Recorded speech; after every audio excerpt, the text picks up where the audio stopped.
বিধানসভায় পেশ করা হলো বেঙ্গল এগ্রিকালচার সংশোধনী বিল 2026। বিধানসভায় বিস্তারিত আলোচনার পর বিলটি সর্বসম্মতিক্রমে পাস হয়। এই সংশোধনী বিলের ফলে রাজ্যের প্রায় 1400টি চা বাগানের শ্রমিকরা সরাসরি উপকৃত হবে।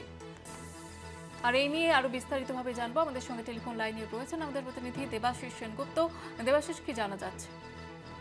রাজ্য বিধানসভায় আজকে পেশ করা হয়েছিল এবং the Bengal agriculture income tax amendment bill 2026।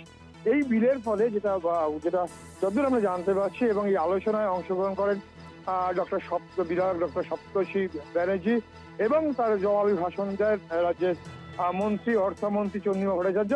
এবং এই বিল থেকে যা নির্যাস উঠে আসছে, এই বিলের ফলে প্রায় 1400 চা বাগানের যারা শ্রমিকরা আছে তারা উপকৃত হবে। 1400 চা বাগানের শ্রমিক, তাদের উত্তরবঙ্গে, বিশেষ উত্তরবঙ্গে যে চা বাগানের শ্রমিকরা আছে, 1400 চা বাগান আছে, সে তার শ্রমিকরা কিন্তু উপকৃত হবে এই বিলের ফলে। ধন্যবাদ জানাবো দেবাশিস।